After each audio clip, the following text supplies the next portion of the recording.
Hi, thanks for the kind introduction, and good afternoon to our distinguished guests from all over Asia, especially delegates from Taiwan.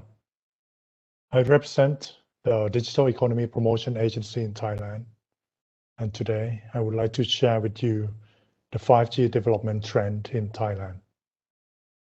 But before I go into the details of 5G trend, I'd like to briefly introduce you to Thailand economic structure and the Digital Economy Promotion Plan by our agency. If we look at the triangle on our left-hand side, which represents the labor force being employed in 3 different sectors in Thailand, agriculture being the largest, SME second, and large enterprises third.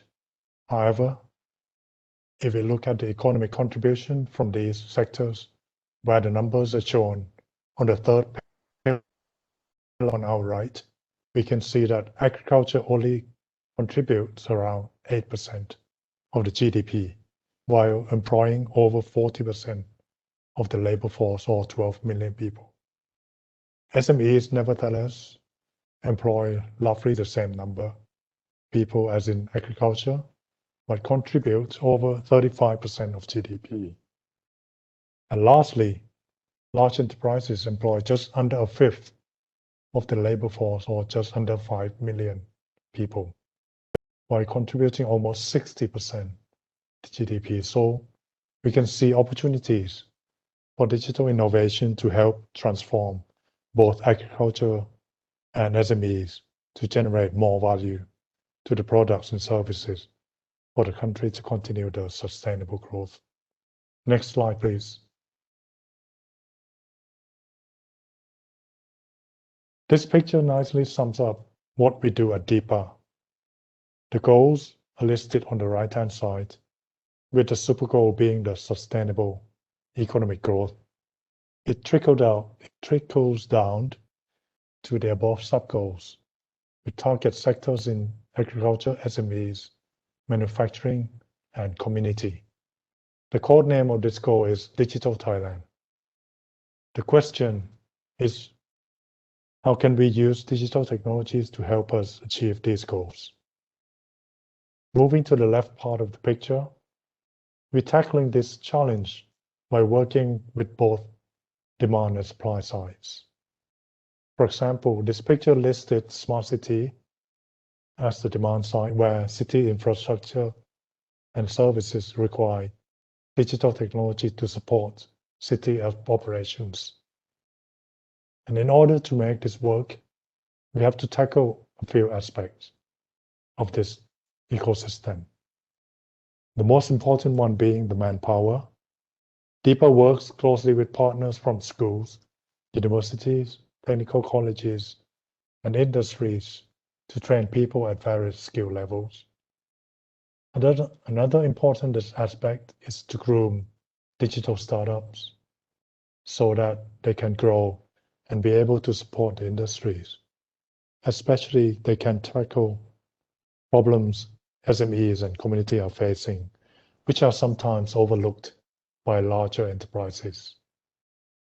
Finally, we work with partners in the industries, including agriculture, manufacturing, SMEs, and communities, to help them transform their business with digital technologies.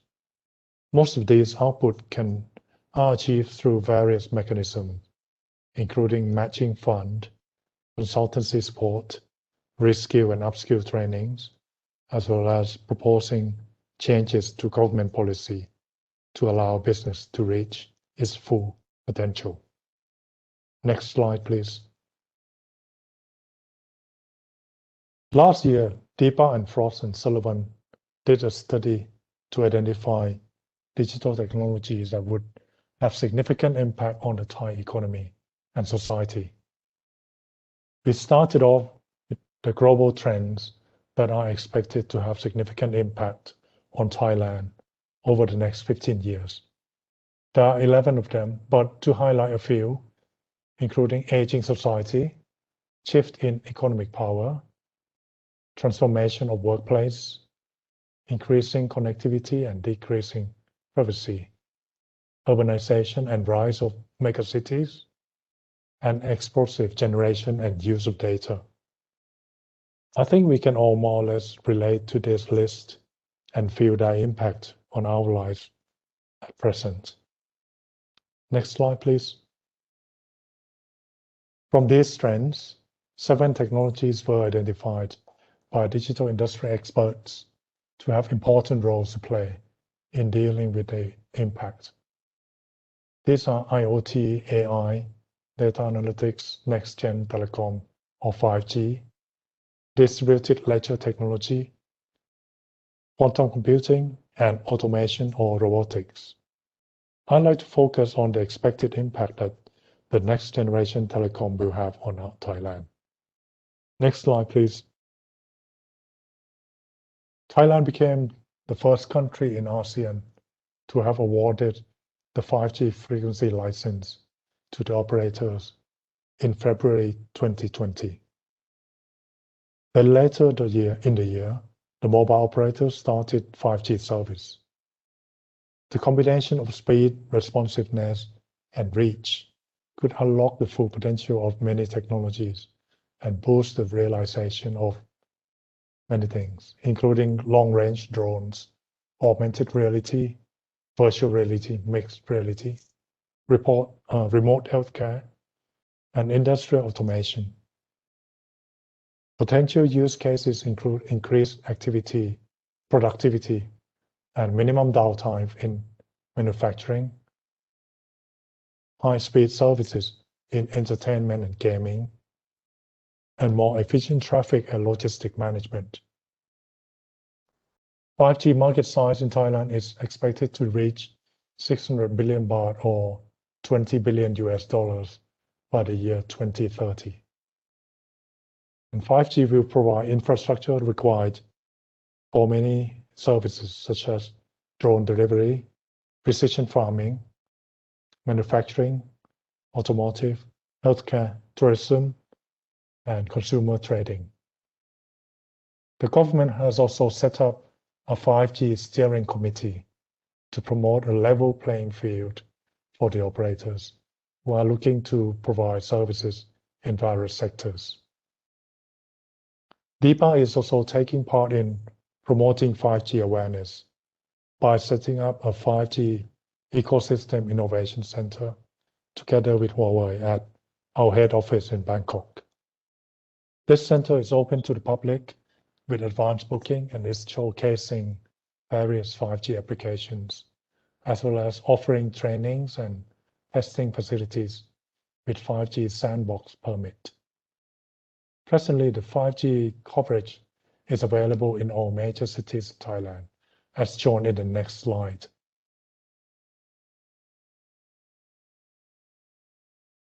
The purple area represents 5G coverage and orange areas for 4G coverage.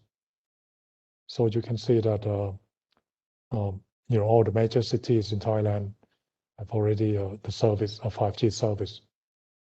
Next slide, please. Finally, DEPA is building Thailand Digital Valley in Zurich, about 1.5 hours drive from central Bangkok. It will provide an ecosystem to support digital startups and SMEs to innovate solutions and new services together.